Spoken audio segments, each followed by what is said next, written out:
natural human defense system.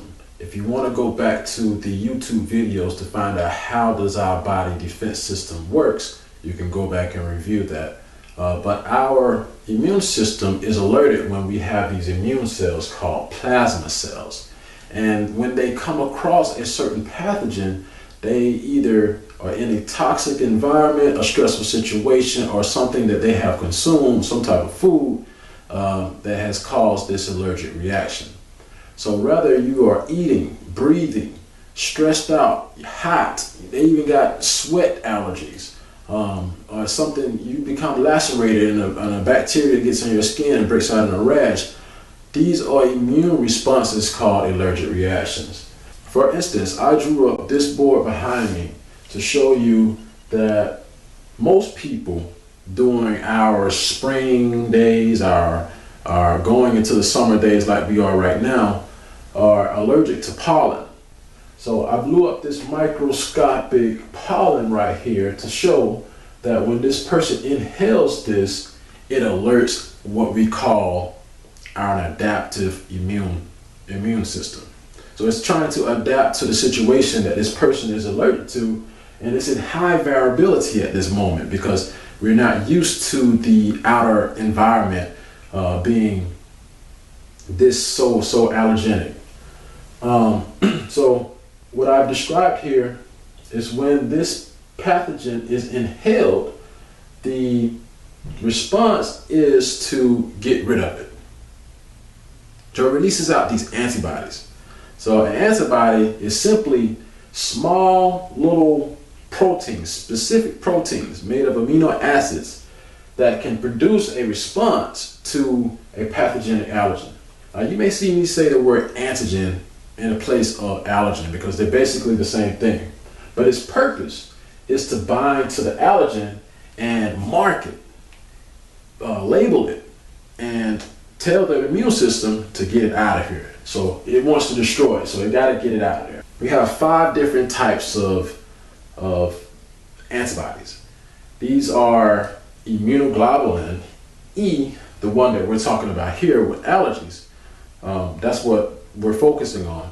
But we have 5 different types, which is immunoglobulin A, E, G, D, and M, all part of this immune system adaptive immunity.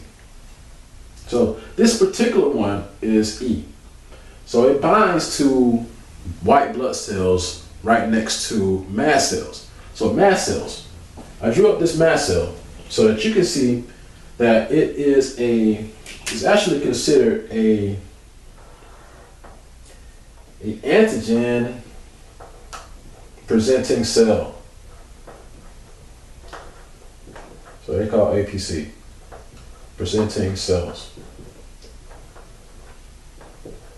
And what their job is to do is to find or bind to allergens, or antigens. So the antigen needs a receptor site, which comes along onto the mast cell because of the immunoglobulin antibody. It needs a place where it can bind to.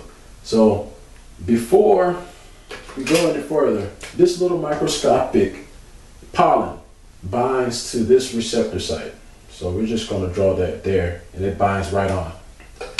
This little location right here is called a binding site. And that's what happens when the antibody binds to the binding site, to the mast cell, the allergen, and it takes up this response. Now this response is releasing something called histamine. Now you heard that the allergenist will give you something called an antihistamine. Now histamine causes vasodilation. What is vasodilation? It's when the blood vessels starts to dilate and it brings more blood to a certain area that is having a lot of permeability. Now permeability is basically the congestion, something that the bacteria can easily get through there. We have these little alveoli inside of our lungs. That's it's basically part of our immune system because they have these bronchioles that become congested. Now inside of the bronchioles, they have capillaries. They go up to our nasal and the air passageway, and they can become clogged, like with mucus and things like that. So say for instance, we got mold, we got pollen, or we have pet dander. We vacuum the floor and it has pet dander in it, and you breathe in these microscopic particles, or better yet, there's mold in the house, and it can cause an allergic reaction called asthma. Now, mold can basically cause asthma. Pet dander can cause bronchitis and things like that.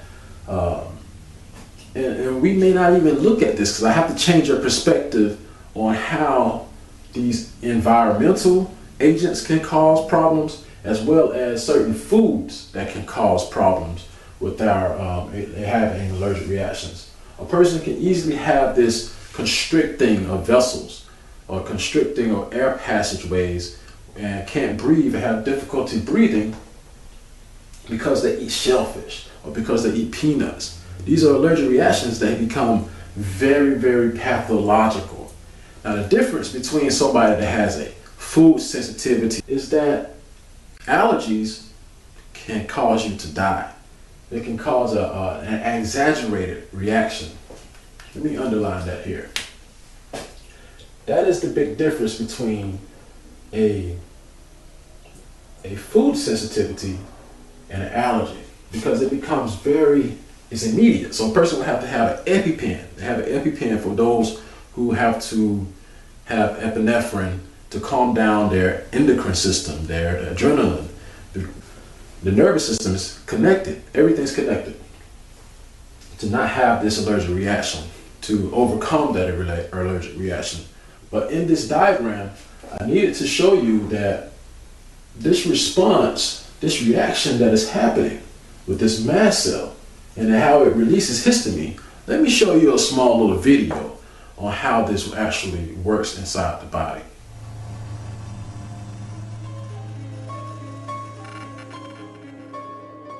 A foreign bacteria has invaded. One way the body protects itself is with small proteins called antibodies. These Y-shaped molecules recognize the intruder and bind to its surface at special sites called epitopes. When antibodies begin to cover the bacteria, it is called opsonization. This process attracts a phagocyte, a large cell that digests unwanted particles in the body. The phagocyte binds to the antibodies and engulfs the bacteria. The microbe is then killed and digested, and the body saved. So we see that the immune system is activated, and it's alerting these plasma cells, and it's releasing IgE. And then IgE binds to the mast cells, and then the allergen or the antigen binds to the IgE of the mast cell, and it releases the histamine and tries to get that out. That's when we see the runny nose, the watery eyes, the stuffy nose, the congested airflow, and that's us having this allergy towards pollen. Now, Pharaoh in Egypt, they say that the first reported diagnosis of etiology of a pharaoh was a bee sting. He swell up, his air passageway swell up and become very itchy and hay fever, and he died from a bee sting. So I just want to throw that in because you'll see that in certain studies, or certain people may talk about the pharaoh, the first pharaoh of Egypt. So we know that certain foods can cause allergy or a food sensitivity. But when it's a food sensitivity, it is when an organ can be affected by the food, and it may take up to about 45 minutes after you ingest it, or even up to 3 days. But we have to start recognizing these things and become aware of it. So this section of the video will make you a little bit more aware of what type of foods we are dealing with here. You've heard of edema. Edema. Well, edema can be a food allergy. It can cause some swellings. It can cause the swelling of your ankles, Sometimes it can even mess with your kidneys because of too much potassium here, too much salty foods here. And basically that is either a food sensitivity or allergy, but I'm looking at that as an allergy because you should not have meat if you have edema, and when we're dealing with food sensitivities, people, food sensitivities run in our families. It tends to develop within our genetics. Certain people have hereditary type of traits when it comes to foods.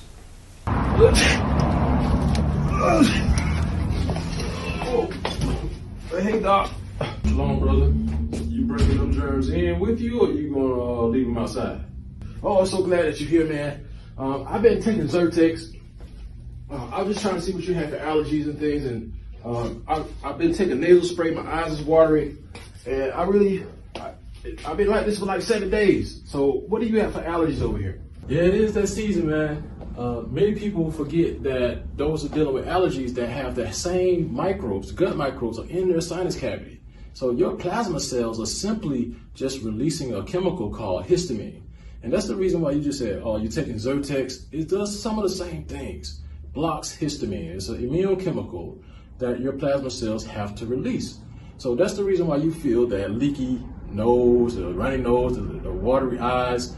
Your capillaries are very permeable at this time. So everybody's dealing with pollen. The pathogens are out there. So we got some things here for you, and I want to show you how we block histamine. Well, how do you do that? So you ever heard of bee pollen? Well, everybody knows that the bees really get the spring season ready by all of this pollination. And every time they go back to the hive, they have these little granules. These are called bee pollen granules. And what they do is just help us heal from allergies. They get us ready for the pollen season. If you start doing this before the pollen season, you'll be already ready without having an allergy. So I want you to try some of this. It tastes just like honey. Just try a little bit. Oh, it do taste like honey. Oh, wow. I didn't know it do this. This bee pollen? Now, I usually tell people to start off with 1 teaspoon per day until you can get up to 3 tablespoons. So by the end of your 4 weeks, you will be at 3 tablespoons. So usually people take this with a fruit smoothie because the fruit will help activate the bee pollen even faster. And it will also help the colon cleanse simultaneously.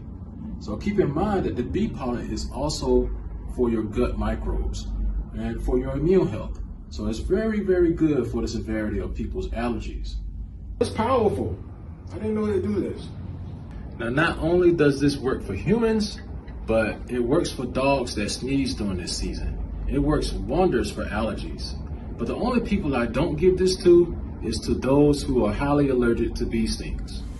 Let people know that milk can cause a person to have a bloating, loose stools, acid reflux, because there's protein inside of this milk. And the difference between the intolerance and the food sensitivity is that the food sensitivity creates an inflammatory response. Within the intolerance, it only creates a issue when it comes to stomach gurgles, loose stools, bloating, certain things that you may be intolerant to. That it does not create an inflammatory response. Now, a person that may eat eggs may not realize that 3 days later, he's continued to stay bloating. He's bloating, he's complaining of abdominal pains, and it's one of those food sensitivities that you have to become very aware of, because this happens 2 to 3 days later after you eat the eggs. Now, I want to explain that the food sensitivity also alerts our immune system. Our adaptive immunity is involved with certain antibodies when it comes to food sensitivities. I don't want you to take this lightly, because Food sensitivity is very serious, very, very serious, because it can change the quality of your life, and it can contribute to whatever degenerative disease that may occur in your lifespan. This is where the sensitivities and allergies tend to run in our families, and can pass on to our future generation. Some of the people are drinking coffee, and coffee is a protein, it's a bean. And how long does it take for coffee to release from the stomach? Since it's a protein, it should take about 3 to 5 hours. So what happens is, being that this coffee makes a food sensitivity inside of you, you receive acid reflux, and you may receive migraines. Coffee basically takes this long and putrefies, ferments inside of the stomach, and the stomach does not want to release it, so therefore it creates a acid reflux. The pyloric sphincter actually does not want to release. Coffee then becomes a food sensitivity. Now, if your genes are saying that you get cardiovascular disease, this is where everything gets really, really important. If your genes say that you get cardiovascular disease, and you continue to eat the foods that make it very sensitive, that the T helper cells are involved in this. They make whatever your immune system very, very sensitive. You create those genes to increase the variability. This is the role that the immune system actually plays to increase the variability of you getting high blood pressure through certain foods. So it can create this and activate this immune response by eating these certain foods. We've seen gluten be contributed to certain, like celiac disease, or so it does have a lot to do with our gut. It has a lot to do with our immunity. 80% of our immunity is actually inside of our gut. Everything starts from the healthy bacteria that we create inside of our gut. Our neurotransmitters are made there. 92% of our neurotransmitters is made there.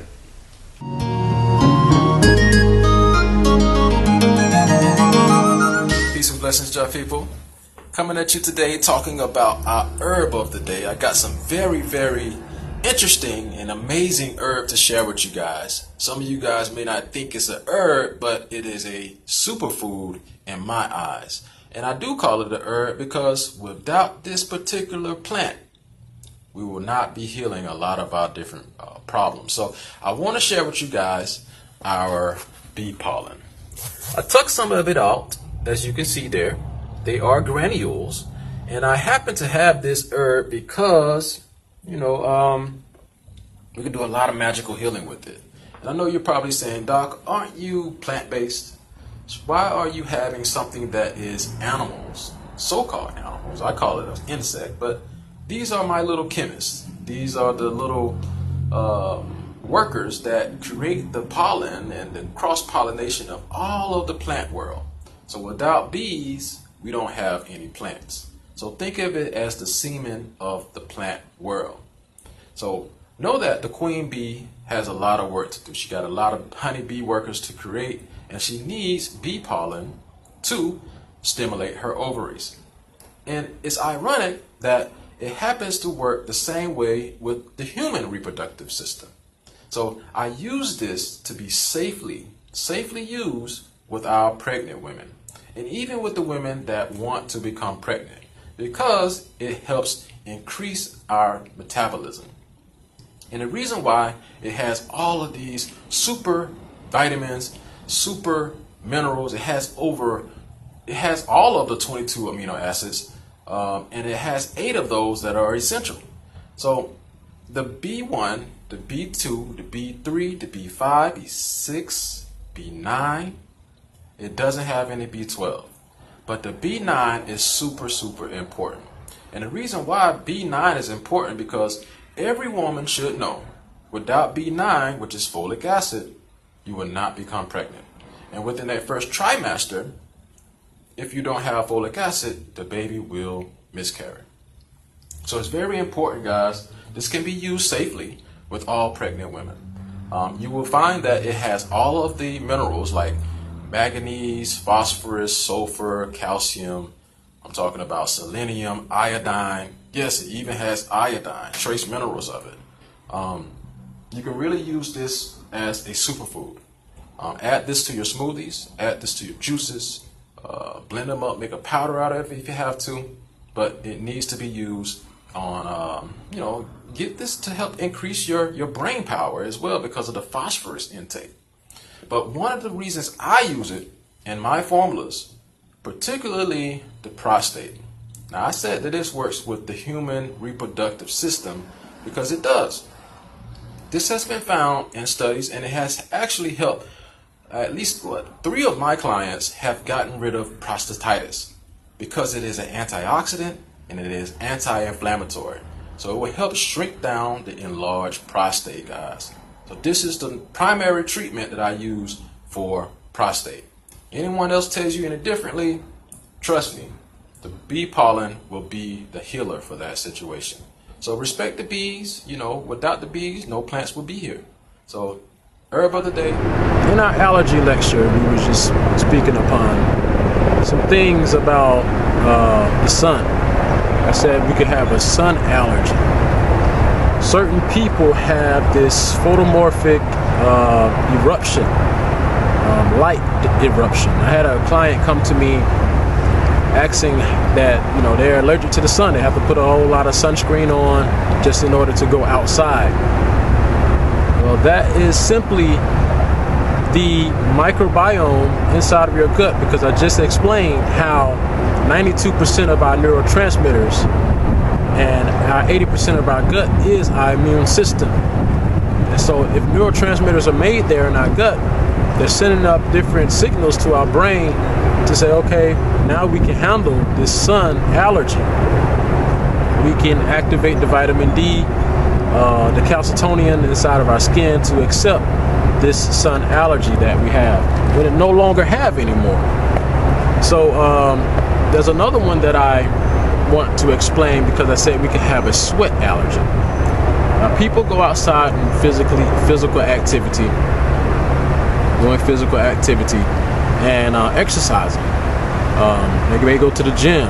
They may get into the sauna or something of that sort, where heat hits the skin and makes you sweat, and all of a sudden you break out in what they call this cholinergic urticaria.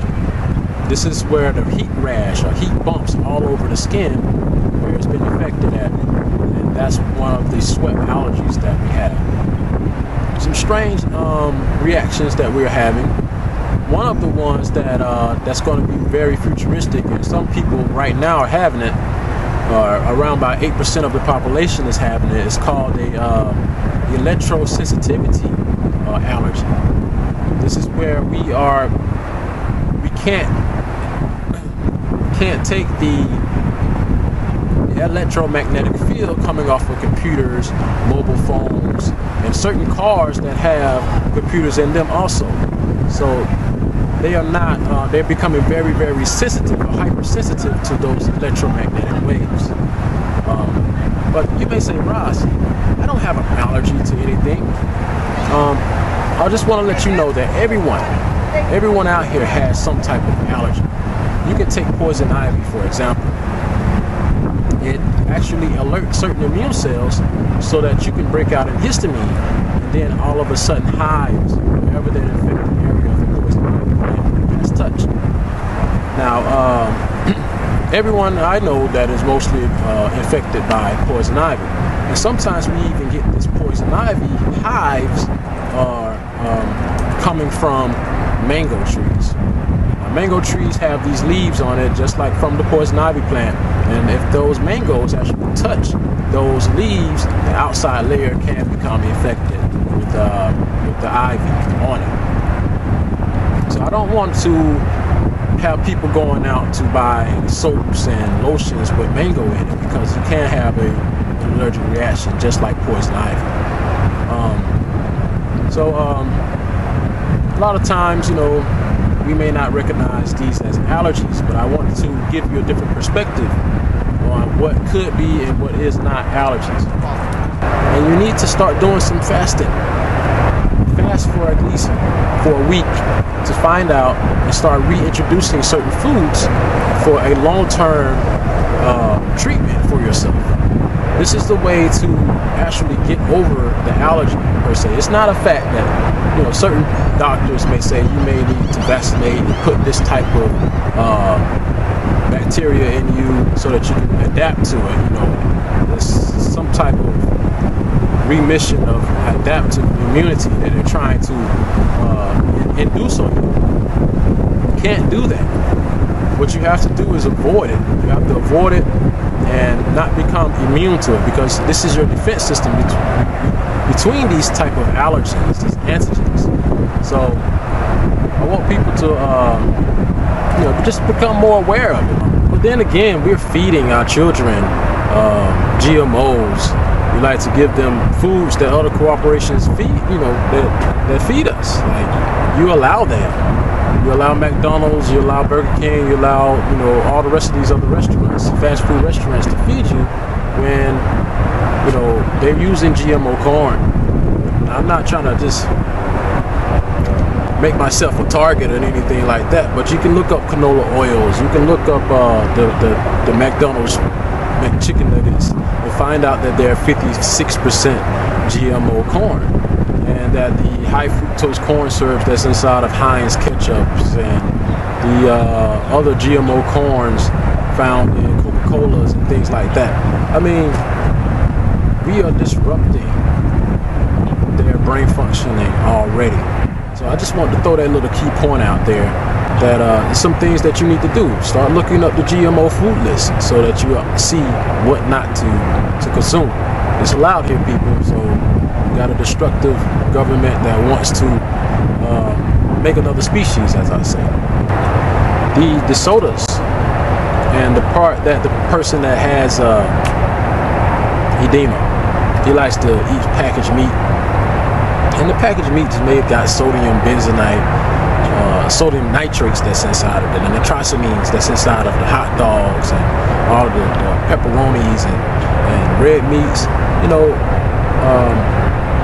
The person that has edema can't have that. It's too much sodium, too much nitrates that's inside of there. So it's best. Nitrates are a carcinogen. So that's what the person has when the edema is actually an allergy. So you have to stop those things. Now I have a product that can help break down the histamine so that you become, these herbs are antihistamine. It's called Allergies, Herbal Time, the Z on the end, so that you can actually discourage the swelling, the inflammation from coming up into those affected areas, especially those who are having running nose, stuffy nose, and watery eyes. So this formula can help you out get over some of those ailments. But these are some of the mechanisms that you need to understand, and I'm glad to have this tutorial with you guys so that you fully understand what an allergenist will basically try to help you with. To the most part, the long-term effect is to get you away from those certain foods. So I thank you guys for listening. Until next time, God bless us.